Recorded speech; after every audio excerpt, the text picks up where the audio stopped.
Arden is sponsored, as always, by Wayface Industries. The good people. Last time on Arden. Do you remember where you were when you found out that Julie Capsam was gone? Get to the cabin!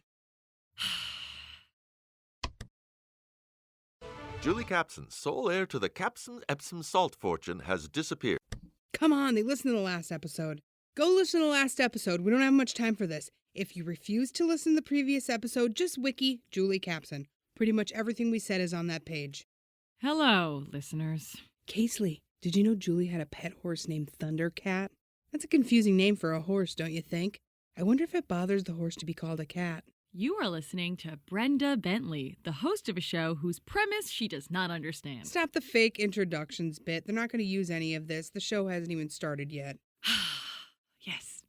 Yes, it has. Are horses pets? Feels weird to call them that since they can't live in the house with you. A long-distance pet, a filly on the side. You come home and your dog's like, "Where have you been? You smell like her." Am I right, Pamela? The show is recording. Seriously? Why didn't anyone say anything? Wait, start recording. Brenda. Okay, we're recording. What if Julie ran away on horseback? She knows how to ride. She has access to horses. What do you think? I think the trip from Beverly Hills to Eureka is much longer than 12 hours on horseback. No. That's how she got out of the clearing. That's why the dogs couldn't track her. Dogs could track horses, though. They're big, smelly animals. Small horses, then. Yes, I think we all remember where we were when Julie Capsam was dragged off by tiny horses. Like that song. What song? Tiny horses couldn't drag me away. You're thinking of Tiny Dancer and Wild Horses. Tiny horses are called ponies, and we should start the show. I think tiny horses and ponies are actually different. Bea, please. Thank you, Pamela. So, how did a horse get there? She drive with it? Maybe she had a horse guy in Eureka. Okay, so your top theories are aliens or horse guy in Eureka? I am so glad we didn't waste any time summarizing the last episode. Hello. Let's table that horse theory for now before we beat it to death. Brenda, welcome to the episode, which is recording. Now we can pick up right where we left off. No loss in energy. Do you remember where we left off? Did we get to the cabin bit yet? Where were we? If this is your first time tuning into Arden, save yourselves.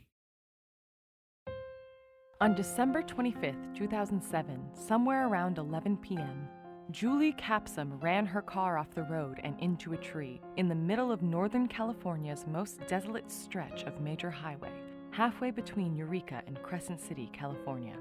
One witness saw her pacing outside her car, but by the time the police arrived, she had vanished. While dogs picked up her scent headed into the trees, it disappeared in the middle of a forest clearing. What happened to Julie that Christmas night? How could someone that well-known vanish in the United States in the 2000s? And why has this case haunted us ever since? Each week, we'll explore a different part of the story and see if we can't untangle this web and find the answers. Join us, won't you, as we unravel the mystery on Arden.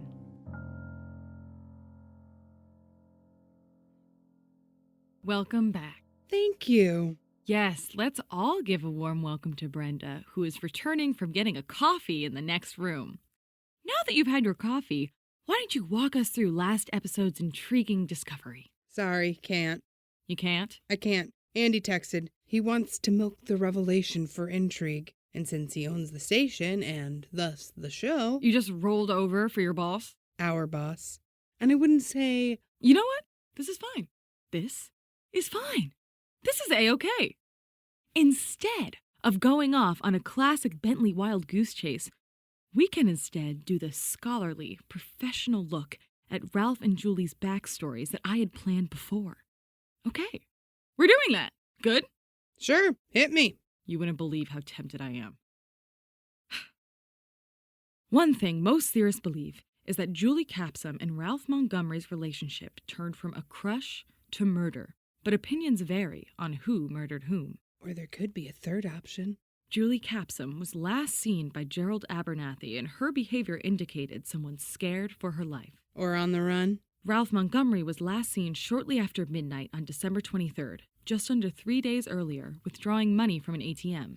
Behavior that indicates someone preparing to go on the run. Or fearing for his life, because while December 23rd is the last time anyone saw his face, his torso was found in the trunk of Julie's car on Christmas. Maybe it was his torso. Come on, you can't even concede the torso. So there are a lot of details in this story to question. But before we get to Christmas 2007, let's set the scene.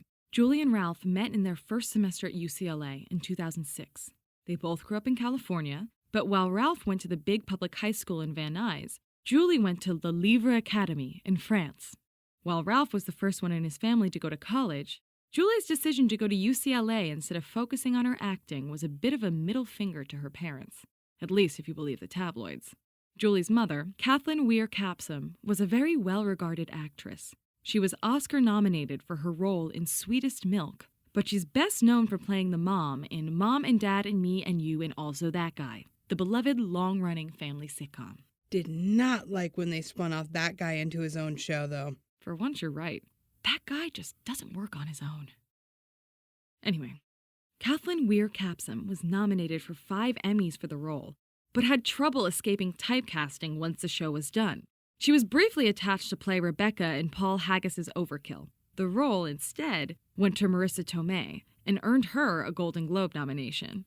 Officially, the deal fell through because Kathleen didn't want to film in Iceland, but unofficially, the blame lies with Julie. The director was a big fan of Julie's and wanted her to play the lead, only asking her real-life mother to play her mother in the film for the publicity push of having 2 Capsams. Rumor has it that Julie refused to take a gap year for filming, and this caused a lot of tension between her and her mother. What about that one movie she made? Which? You know the one I mean, the unreleased one. Guinevere? I don't know what it's called, the 9/11 one. I thought it was about high school, not 9/11. It was 2005. Every American movie was about 9/11. Now, Julie was always very dedicated to her education. She even worked things out with her private school in France so she wouldn't miss classes while filming what she said was to be her first major artistically challenging role in the French horror romance Belle and Bisclaveret.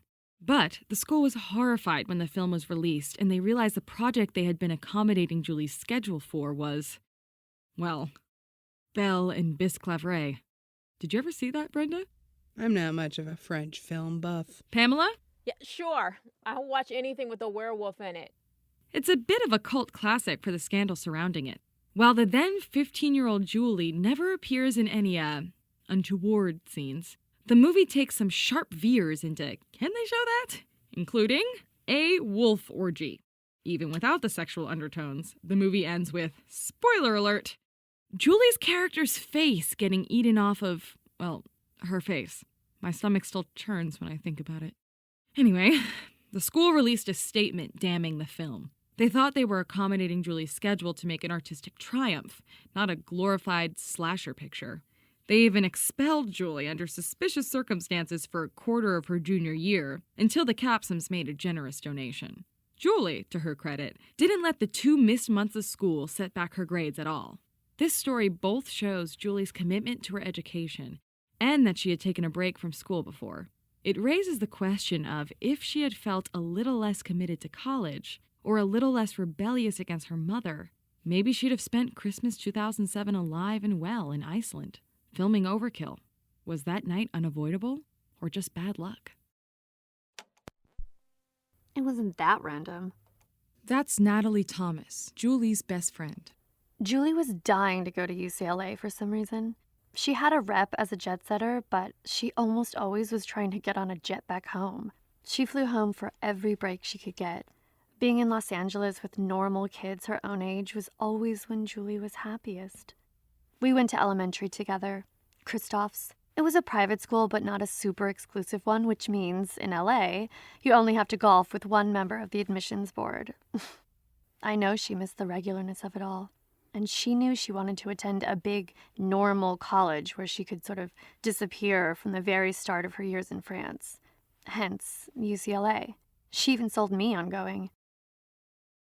I transferred to Stanford after Julie's disappearance. Natalie, can you talk about how Julie settled in at UCLA? On the one hand, it was a big deal. The Julie Capsam. But people got over it. Teenagers are pretty self-involved, to be honest. They can get obsessive for a bit about like, oh my god, it's the girl from Scotch and Soda, or that weird French werewolf film. But in the end, it just furthers the narrative in their own heads that they're this close to greatness. See, they all secretly thought they were Julie Capsam. Julie liked the anonymity. Joke's on her, though. We are still talking about the Julie Capsam. If you're uncomfortable. No, it's fine. It's just they didn't really know her. Like I said, she was a big deal, but also she wasn't. She didn't make many friends in college. She had her cousin and she had me, obviously, but she didn't really get to know anybody else. That Halloween party she threw, she only did that because she wasn't invited to any other parties, if you can believe it. And if she didn't throw that party, then, yeah. Yeah. For those of you at home who haven't read the Wikipedia page or seen the Lifetime original movie, let me fill you in. The 2006 Halloween party is where Julie and Ralph first collided. It's where Ralph became obsessed with her. From that night on, Ralph was in love. That's Vince Volio, one of Ralph's close friends from high school. Look, Ralph was a great guy, you know? I really... Oh, man, Vinny! Bentley, no way. You doing radio now? Not well. Casely's just jealous because I know people outside of radio. He's literally on our radio program right now. Wait, are you recording? Don't worry, they'll edit around this. So how do you two know each other? We met at a Wayface Industries function. I want to say 5th of July cookout? 5th of July? Yeah, everyone was so busy on the 4th. Of course. For the sake of full disclosure, are you a Wayface employee, Vince? That might seem biased. No, my brother is. Malcolm never even met Ralph. I'm a legit, objective third party. Perfect. We need some of those. This show has a real anti-Ralph vibe. Don't tell him. No. I mean, that's not cool. My man Ralph was a good guy. He was into Julie, no question. No one's denying that. But so was like everyone. If everyone who had a crush on Julie Capsam was guilty, half of America would be locked up. Ralph wasn't a violent guy. Maybe if he was a bit more violent, whoever the real killer was would be in that trunk and not him. So, Vince, you subscribe to the theory of a third killer. He's got a good point, Casely. Have you even interviewed someone before? Of course. I'm a detective. Oh yeah? How's that going? Great. I'm co-hosting this radio show on the Julie Capsam disappearance. That's awesome. How did Ralph and Julie meet? I was right there, man. We arrived at the party together. It was actually my idea because I got the flyer from some hot girl on the quad. We roll up. The party's thumping. Everyone's having a good time. Except for Julie, who's being sort of a wallflower. It's this big freaking Halloween thing. You've got like 100 people there, at least half of whom are dressed as either Jack Sparrow or Borat. As what? It was 2006. What'd you dress as? Well, for one thing, I was an adult. $5 says you went as yourself, as a statement. I was trying to be my own hero. For once.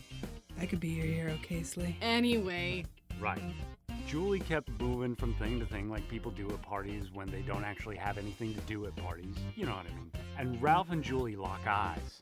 And she smiles. A bit. I'm not trying to oversell this. Maybe she was just happy to see a cute dude who wasn't dressed as a pirate for once. But it's enough that I say, hey man, you should ask her to dance. Of course he's all, no. And I tell him it would be rude not to. Plus, if she was ever going to be in his league, it was going to be that night she was dressed like a dude. No shade, though, she still looked hot. For our listeners' sake, which dude was that? Willy Wonka, the good one. Even then, she knew Depp was bad. Full purple suit, hair pinned back, way more effort than most of us. Though doing the whole cane fall routine when she went to the dance floor was a bit much. I just borrowed a suit from my bro and wore a fake mustache to be Borat. And Ralph? Oh, you wouldn't believe what his costume was. Also Borat? An Oompa Loompa? No, but that would have been perfect. He was dressed up as a convict. Like one of those old chain gang convicts, really eerie with how things played out the next year. So they danced. Yeah, total instant chemistry. They only danced the once, but when the song ended, Julie kept touching his arm way longer than she needed to. And she looked back. She walked away, but she did the look back. After that dance, Julie was scared of Ralph. That early? Yeah. Well, not scared. I mean, not as scared as she should have been, I guess. But she told me she'd gotten a weird vibe from him. That's it. A weird vibe. Yeah. You know, a weird guy vibe. Too eager vibe. It's a thing. Yeah, I've inspired more than a few weird guy vibes at parties. It's no fun, but did she say anything else about him? No. She probably wouldn't have even said that if I didn't ask her who I'd seen her dancing with. We sort of forgot about it at the time because the party was also where she met Deepak. Who is Deepak? Julie's boyfriend. And on that stunning twist, a word from our sponsor. If you're like me, you hate cooking. You hate it more than parallel parking or raisins or listening to advertisements. You hate cooking so much, but if you don't eat, you'll die. If you're like me, if you don't eat, you'll die? It's true. Thank goodness there's a better way. With Real Deal meals, the cooking is practically done for you. The box arrives with all the ingredients ready to go, and you just have to add water. This is Real Deal food, and for $30 a month, it's a hell of a deal. It's not like other dehydrated meals that are technically not legally food. This is Real Deal food. It's the real deal. TM. Do I literally have to say the TM? I mean, come on. Real Deal meals may not technically exist. Real Deal meals, a product of Wayface Industries. The good people. Okay, forgive me, listeners, but I lied about that cliffhanger. Never apologize for showmanship. Who is Deepak? Julie's boyfriend. At least that week. See, Julie had trouble making friends, but she had no problem finding interested boyfriends. She had quite a few that year, most of whom were willing to comment on the record for this show, and all of whom were cleared by the police. Deepak was Julie's most serious of these boyfriends, dating on and off until mid-December. Before you ask, he went home to Chicago for winter break, placing him a lengthy round-trip flight away from Julie the entire week of the incident. Plus, no one has suggested any bad blood between them. Or, it should be said, any of her ex-boyfriends. Julie? She was a sweetheart. She was a little cold. She was, kind of boring. Sorry, I mean, I was kind of expecting this larger-than-life person, and she was so normal. We talked about Bio 101, and we were reading into drama, and nothing really. All that bite she had in front of the camera sort of evaporated. Julie loved to argue. What was George Bush doing?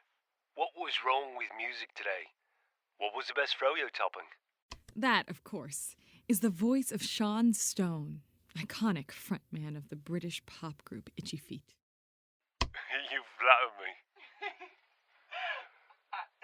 I can't even believe that you took this call. Oh, anything for my pal Andy Wayface. Is there anything else you could add? Julie, if you're still out there, we all miss you. You know I wrote my song Clearing about her. Because she disappeared in a clearing? Exactly. It has a double meaning.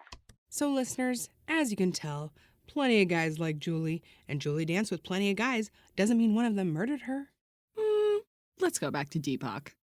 Julie? I don't want this to come off the wrong way because she was honestly so lovely. She liked to sort of try on guys. She'd date a movie star to look glamorous. She'd date a regular high school boy to seem down to earth. She'd date a member of a boy band to seem like she would toss desperately uncool guys a bone, you know? It was like her wigs, or her accents. She never got serious with anyone at the school. You were just lucky to be part of the Julie Capsam experience. I figured we all knew the score, but I guess guys like Ralph can't take a hint. So, you don't think any of the other guys could have turned on Julie? It's hard to imagine. I mean, Julie and I dated the longest with our on and off dance, but I can tell you now, that was purely for show. I think Julie liked having a guy on her arm just so other guys wouldn't hound her. She was more interested in herself, in her independence, in learning and doing and being whatever she wanted, because it was what she wanted, and not what other people wanted from her. She knew which public compromises to make, and dating a series of cute boys was how she did that. I knew that, and she knew I wasn't even interested in girls. I hadn't told anyone yet, but she knew. I sort of hit the jackpot. My family wasn't going to hassle me over Thanksgiving about who I was dating if I was seen with a girl on the pages of In Touch. I was going to ride that all the way through college. That backfired pretty badly when Julie went from my beard to my missing, presumed dead girlfriend. Julie deserved a chance to date as many guys as she wanted, if it helped her figure herself out. She deserved to do that without being afraid or unsafe. Ralph took that from her. But how can you believe Ralph's involvement when he disappeared first? You're not exactly the first one to work on this case. I kind of am. But if you know the case, you know how many unanswered questions there are. Look, I don't question the assumed narrative, even with the missing details. Ralph was the only guy I ever saw Julie avoid. That's something I know for sure. So? I know what you're thinking. That last coffee wasn't strong enough? No. Well, yes. But if Ralph killed Julie, why was his torso in her trunk before she disappeared? Yes, my point exactly. My personal theory, and I don't want to bias listeners too much, this is just a theory. Ralph's dangerous obsession with Julie landed him in the trunk of that car, and Julie got caught up in the fallout. Working on the back cover of your true crime novel? And what do you mean, fallout? The fallout of covering up a murder? The fallout of Ralph's drug dealing. Oh, here we go. He dealt a little weed on the side in college. That's basically legal now. And it doesn't show a history of criminal behavior, or at least no more than Julie driving her car into that Abercrombie. Jesus, that was an accident. We have to have that news clip. We just got news that teen starlet Julie Capsam has driven into an Abercrombie and Fitch. Julie! Julie! What do you want? Are you okay? Don't I look okay? Are you drunk? What are you, my mom? Who cares? No one watches your dumb gossip show. Actually, a lot of people are watching right now if you want to say something for yourself. I do. Yeah. Boys and girls, especially the impressionable ones. Corporations. Burn them all down! Be like me! There was no one in that store. It was after midnight. What? Burn down all corporations? That's so much worse. You think burning down all corporations is bad? That's not what I'm... No, actually, it does make sense. Ever since Andy Wayface bought you out to be one of his good people... Whoa, okay. Let's not get personal, miss. I pretend to like the end of Fight Club to impress my college boyfriend. I never liked the end of Fight Club. It's a terrible movie. Jane Austen Fight Club owns it 100%. It's a knockoff and you know it. You seriously like that hyper-masculine... I didn't say that. I just said a movie with the words Fight Club in its title is a knockoff of Fight Club, which makes sense. Also, come on, when Where Is My Mind kicks in, the building's going down, you don't love that? All I'm saying is that smashing your car into a store is worse than selling some pot to pay for school. To pay for school? Now who's editorializing? There was never any proof of what Ralph was saving up money for because Ralph took all his money out before disappearing. There's no money trail because it's gone. Sure, but a poor college kid saving money is most likely saving money for college. Assuming everything he's ever done as part of an elaborate plan to abduct Julie Capsam is the delusional eccentric theory. You're one to talk about eccentric theories. And I've got plenty of ammo to disagree with you. This idea that Ralph, someone everyone close to Julie has characterized as a stalker, is just a sweet homegrown kid who got in over his head is part of a larger, incredibly bullshit American obsession with a refusal to hold men responsible for their actions. You honestly think anyone would care about this case if Julie wasn't a pretty white millionaire? It didn't save her, though, did it? Maybe Ralph was a stalker. Maybe. But I've worked cases like this, and I know when rich people are trying to spin Just because you're best pals with Vince Voli. we're going to take a quick break. Let's talk about Wayface Industries. The good people. Yep, they're pretty good. And I'd also like to promote the show after this, Sunset Vibes. It's a calm, cool meditation talk show that, well, I for one will be listening to when this episode is over. So thank you for tuning in.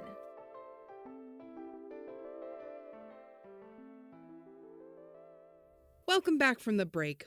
We've heard about Julie's story leading up to the party, but now, in the interest of fairness, we remember that there were 2 victims here, not 1. So yes, let's hear a little about where Ralph Montgomery came from and get his side of the story. Ralph grew up in Van Nuys and went to public school with his best friend Mark Bolt and the equally mysteriously dead Tyrell Capsom. Capsam case curse. Do you just shout that anytime the name of someone who died is... Are you saying that what happened to Tyrell, and Mark for that matter, wasn't gruesomely messed up? That crap made the whole torso thing look mild. Okay, that's fair. I seriously can't look at a warehouse without thinking about them and shuddering. How often do you look at warehouses? You'd be surprised how many private dick cases take you to warehouses. Actually, that's not really that surprising. Anyway, Ralph, Mark, Tyrell, they were all on the football team together. It's possible that Tyrell put in a good word for Ralph with Julie after the dance. That's purely speculation, since no one involved can confirm. Being as they're all either missing or dead. In the case of Tyrell, very, very dead, like extra dead. And Tyrell was a bit of a combative sort. That's why he was in public school instead of some hoity-toity rich camp like Julie. Yes, Tyrell had been expelled from several more exclusive schools by that point, and was just riding out his high school years before he, like Mark and Ralph, went to UCLA. Ralph, though, was popular in high school. By all accounts, there was nothing not to like. He was athletic, smart, polite. He won the regional science fair with his project demonstrating how to dispose of petroleum-based products, which earned him a partial scholarship to UCLA. But to hear kids from his school talk, he could have gotten a full ride from football if the rest of the team had been any better. Ralph was a legend on the field. He was always thinking one step ahead. I didn't even know he did that nerd shit. There were signs of dishonesty going way back, but people always want to take the side of a guy like Ralph. Was there a specific incident that makes you think? Well, I don't want to tell tales out of school, so to speak, but the same year Ralph won the regional science fair, my project, turning grapefruit juice into a power source, suffered a mysterious failure. Are you implying Ralph sabotaged you? Those were my suspicions, but alas, they were never confirmed. That's incredible, though. Can I see your grapefruit juice battery now? It's still theoretical. I shouldn't even be talking about it. We went out a bit, actually, in 9th grade. It was so high school romance. He walked me home from school for a few weeks. Did you keep in touch after high school?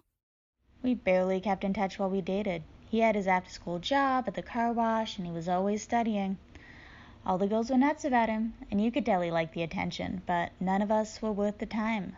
No one was ever good enough for Ralph Montgomery. It is, for many reasons, a shame Mark Bolt isn't alive to help give us a more complete picture of who Ralph was before whatever happened to him at UCLA. What we have from classmates is frustratingly incomplete. Ralph was a nerd, but a jock. He was popular, but nobody knew him well. Nice, but extremely driven. Now, I am willing to concede that part of what makes Julie so much more sympathetic is that there's so much more information about her out there. What'd I miss? I'm recording. The light says recording. Well, I've got a hot lead. More hot leads on this 10-year-old case? Yeah.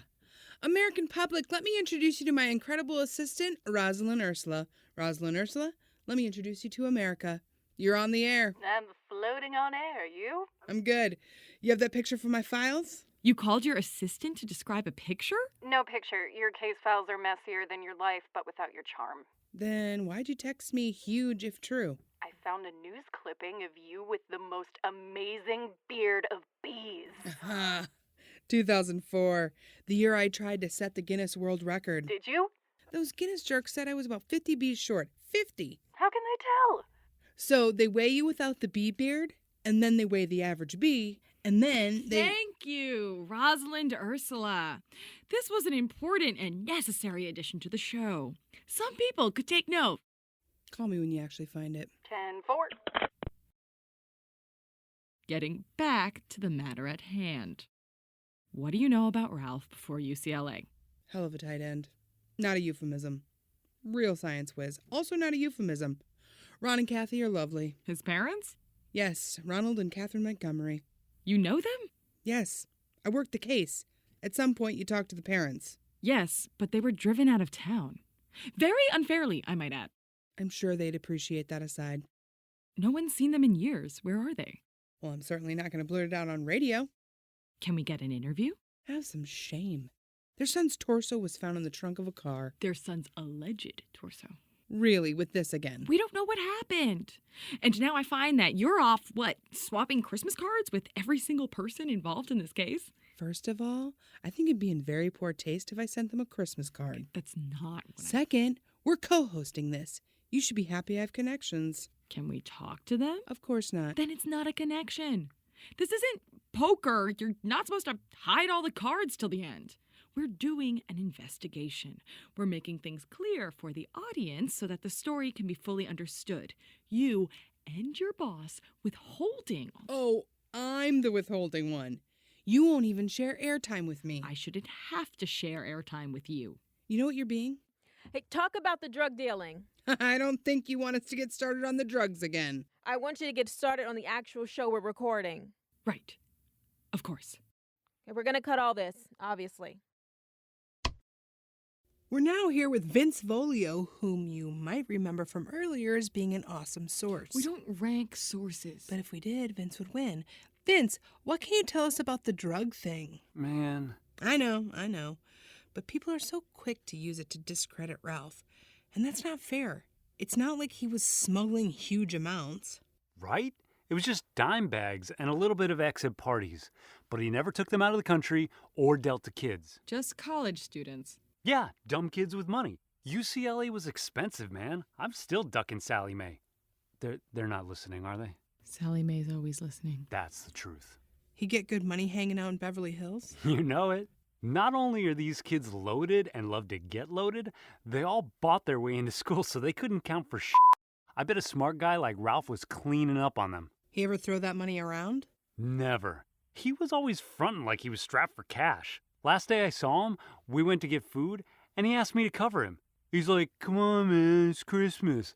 He was always pulling that, but he'd been so flaky lately that I didn't want to ruin the vibe, and I just bought him the mozzarella sticks. I'm glad I did, you know? If I'd missed my last chance to buy my man some sticks, that shit would haunt me. I can't imagine. He must have really been scared to pull out all his cash then, if he was so protective of it. He must have been terrified of something. You don't think it was Frankie? Frankie was a punk. I don't care if she hears that. She's got kids and an insurance job now.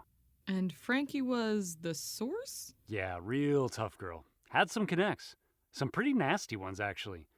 But she cleaned up. Congrats to Frankie. Then who? Frankie's connects? Beats me. You know Ralph. He was unknowable. Deep.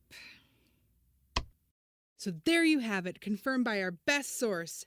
Ralph was dealing weed and ecstasy to college students, but he wasn't a hardened criminal. He wasn't the type to spend his money on non-essentials. He did seem scared, and of something way bigger than just a fellow student.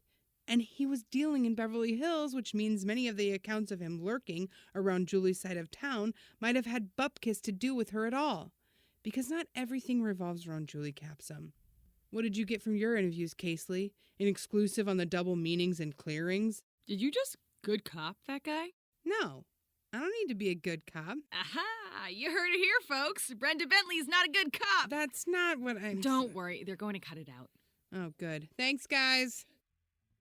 So, the question is, did Ralph and Julie actually go on a date? The answer is yes. A little anticlimactic, but yes. On November 5th, 2006, Ralph and Julie went to dinner at a nice little ramen shop downtown. A bit ahead of the curve, as ramen didn't really take hold until about 10 years later. I still don't get it. You have no taste. They spent 2 hours there with noodles and sake. Even though they were both underage, Julie still got them drinks. And by all accounts, it was a pleasant night. And then, For a few months, they occasionally get drinks, do karaoke, normal teenager stuff. Then they stop doing it. I don't know why. Thought things were going real well, but one day Ralph comes back from karaoke, and he and Julie are no longer seeing each other. Real dark look on his face. She said Ralph wasn't for her. It was kid stuff. Things just don't work out, you know? And then what? Julie and I get back together. Well, as together as we're gonna be. But I see him around sometimes. I get a glimpse of this guy Ralph out of the corner of my eye at parties and things. Just there. Felt like he was keeping an eye on me, right? It's weird. I asked Julie about it. She blew it off. She said she was fine with him being there. Not that they ever really talked to each other, but she said if he wanted to hang out at her parties, she wasn't going to stop him. And for a while, things just stayed like that. Julie dated other guys, Ralph stayed in her orbit, but not close by. They separate for the summer, start their sophomore year. Everything seems normal.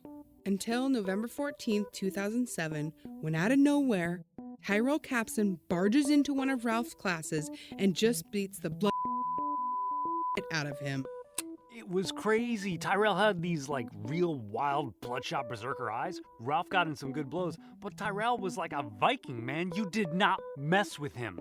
Do you think Tyrell could have done it? I thought he had some kind of alibi. He did, but we could see if it holds up. But yes, Tyrell attacks Ralph, screaming at him to get away from Julie. And at this point, everyone agrees that both Julie and Ralph's attendance drops precipitously. Julie, she'd been staying home a lot, since early November-ish, maybe a week before the fight. It was weird. Yeah, she was kind of a homebody, but this was different. It was like her parents were holding her prisoner. She'd still come out on dates with me, but honestly, I felt like we were being watched. By whom? Her family? Maybe Ralph? Because yes, Ralph is seen in Beverly Hills a lot. Possibly selling drugs. And less so at his classes. Many think that he's stalking her. I see why people think that, but I trust Vince. Vince says... My man wasn't a stalker. But all agree. Both were behaving wildly out of character in the final days leading up to the disappearance. And that is what we will cover next time on Arden. Whew, I think that does it, right? Can we please get to that cabin now? Why, Casely! I'm trying to share airtime with you. Don't make me regret it. I probably will. Thank you for your honesty. Next stop, the cabin. Stop this immediately! The hell is this? Shut it down. Now. Pamela? Listen, pal. No, you listen to me. My name is Aaron Poins, and I represent the family of the late Julie Capsam. And this is a mockery of her memory. Demeaning to the family, dragging up old wounds. Oh, right. You're the bag man. I am an attorney, and here. What's this? I'm officially serving you a cease and desist. Do you not see that we're recording? Shut the damn recording off. Don't shut it down. Poins, buddy, you don't want to do this. Please, Ms. Bentley. You trying to sweet-talk me or threaten me is a pointless endeavor. I have the full weight of the Capsam family behind me, and if you try to fight this, we will bury you. Then I'm gonna have to do something stupid. On the next episode of Arden, Brenda does something stupid. I'm gonna call Andy Wayface. I just wanted to go to the stupid cabin already.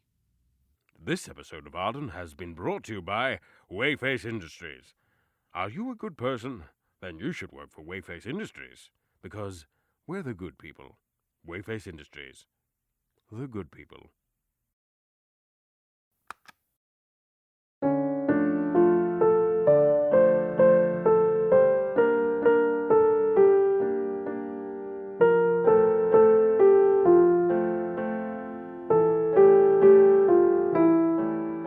Arden is created by Emily Vanderwerf, Christopher Dole, and Sarah Golub. This week's episode was written by those same three people. Our audio engineer is Elizabeth Aubert. Our editor this week was Christina Holleran. Our cast is Michelle Agresti, Tracy Syed, Shannon Estabrook, Charlita Gaston, Benjamin Watts, Lindsay Zanna, Robert Fleet, Lindsay Syme, Grant Patrizio. John Rail. Mia Drake. The score is by Christopher Hatfield. The logo is by Dylan Farr. If you're enjoying Arden, or even if you're not and want to drive us from the face of the internet, there are two ways you can do that. You can rate, review, and subscribe to us wherever you found it. Apple Podcasts, Stitcher, etc., etc. You can also look for us on Patreon, and you can toss us a couple of bucks there. That will get you access to special, exclusive episodes, other prizes, and all sorts of fun things. Tweet at us, ArdenPod on Twitter. Our website is ardenpodcast.com. We are also on Facebook, Instagram, Tumblr. You can come and talk to us there if you really want to. As always, our makeup and hairstyling were by Tracy Syed. Come back next week for more adventures in Arden. Thank you. Good night.